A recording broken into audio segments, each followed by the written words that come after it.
Le verger Pomélois, c'est le projet d'Éloi Vigneault, qui, d'aussi loin qu'on s'en souvienne, a toujours planté des arbres. C'est donc tout naturel que lorsqu'il prend sa retraite de la direction du CLSC, il s'est retrouvé avec 500 pommiers d'une vingtaine de variétés différentes. Et c'est aussi normal pour lui d'avoir transformé ses pommes en alcool. C'est tout un projet qui demande beaucoup de planification parce qu'il faut entre autres savoir tirer profit du climat.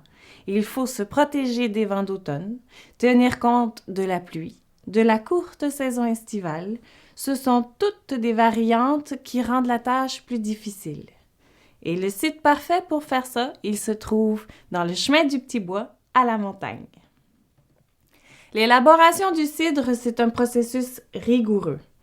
La qualité du produit final dépend de chaque étape de la fabrication. Ça commence avec la récolte, qui se produit généralement dans les dernières semaines de septembre.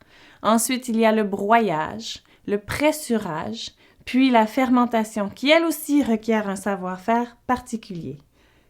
Lorsqu'on aboutit à la mise en bouteille, on obtient 4 produits délicieux.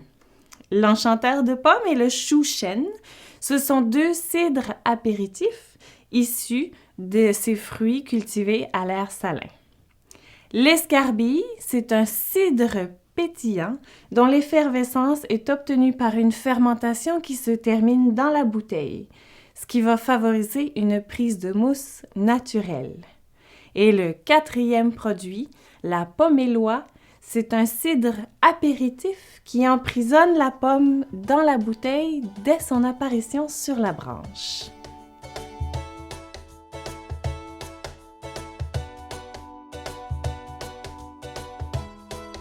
Inspiré du pommeau de Normandie, l'enchanteur de pommes, c'est un cidre apéritif issu d'une variété sélectionnée de pommes.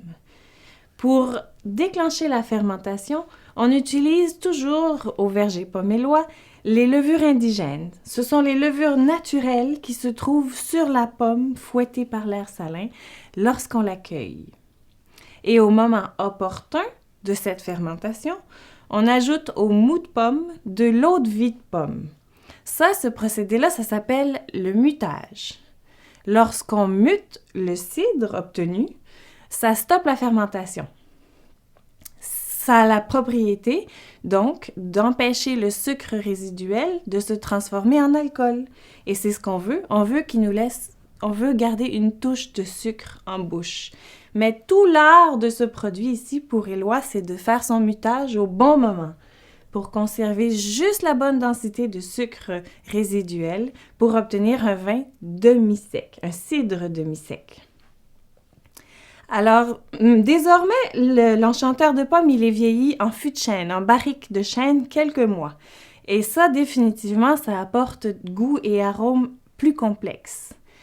Pour celui-ci, la couleur est d'un or profond.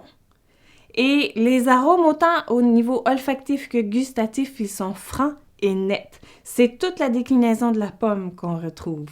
Ça commence avec le fruit frais et ensuite ça évolue vers le fruit cuit avec des notes florales et épicées. On aime servir l'enchanteur de pommes chambré, c'est-à-dire entre 8 et 10 degrés. Pour vous donner une idée, il suffit simplement de le sortir du frigo quelque temps avant la dégustation. L'enchanteur de pommes, il se sert autant en apéritif, en digestif et même en trou normand.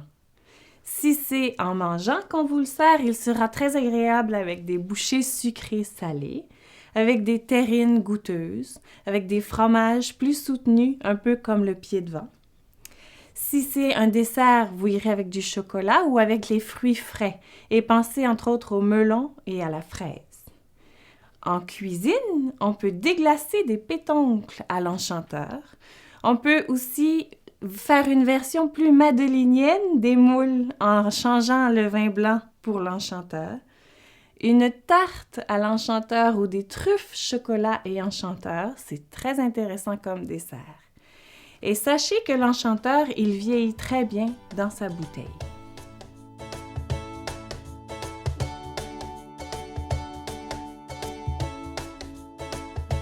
Le chou chêne, c'est un produit d'inspiration bretonne. Il est obtenu grâce à la fermentation du mou auquel on ajoute du miel. Ce sont les fruits les plus tardifs qu'on utilise pour ce produit séduisant. Il est de couleur jaune doré et au nez, ce sont les pommes et le miel que l'on retrouve. Mais en bouche, c'est définitivement la fleur et les fruits qui dominent. Ça résulte d'un produit qui fait 7% d'alcool, un cidre demi-sec que l'on sert frais dans un verre à vin ouverture comme celui-ci. Le chou chêne, dans sa bouteille, on peut le conserver 2 ans. Si vous le servez en apéritif, il fait de très bons kirs. Il peut accompagner des fruits, des noix, des fromages plus légers comme la tome des demoiselles. Il va avec les viandes blanches, avec les poissons et particulièrement un ceviche de poisson ou un ceviche de pétoncle. Et si c'est en dessert, alors essayez-le avec le chocolat noir, c'est là que tout le caractère unique se révèle.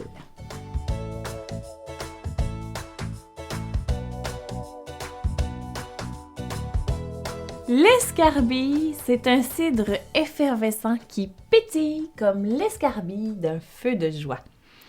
On utilise plusieurs variétés de pommes pour élaborer ce cidre mousseux, demi-sec, très fruité.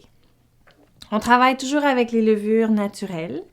Le liquide, il est vieilli sur lit et lors de la fermentation, on fait plusieurs soutirages.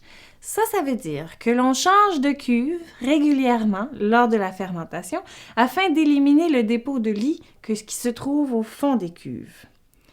Le soutirage, c'est la filtration dans ce cas-ci. Alors, ça nous fait une filtration partielle, ce qui justifie la présence de dépôts au fond de la bouteille. C'est tout à fait normal.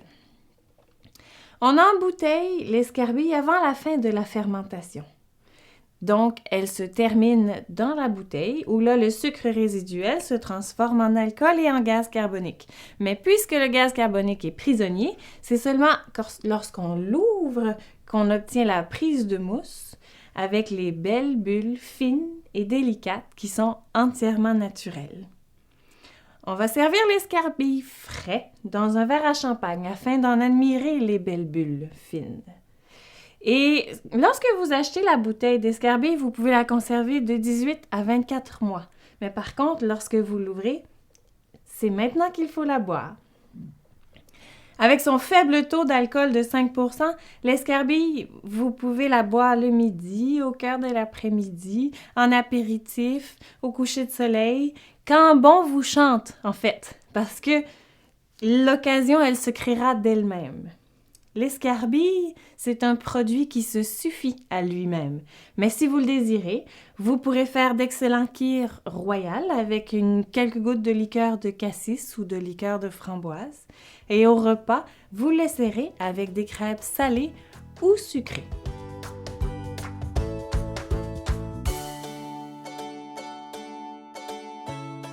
Avec dans sa bouteille une pomme qui a grandi, la pommeloie, c'est un mélange subtil de cidre de pomme et d'eau-de-vie de pomme. De couleur dorée, c'est un plaisir autant pour les yeux que pour le nez que pour les papilles. Et ça commence avec l'effet de sa pomme prisonnière. Ensuite, ce sont les arômes légers, fruités et complexes tout à la fois. Et en bouche, c'est un léger goût d'amande, mais c'est vraiment tous les arômes de la pomme qui sont tout en finesse. Pour apprécier les goûts et les saveurs de la pommeloie, on va le servir chambré, dans un verre à ballon, et généralement, c'est au digestif qu'on l'apprécie. Étant donné que c'est le produit le plus sophistiqué de la maison, votre moment de dégustation va devenir pour vous un beau souvenir. Et choisissez bien votre moment parce que ce produit, il se bonifie avec le temps.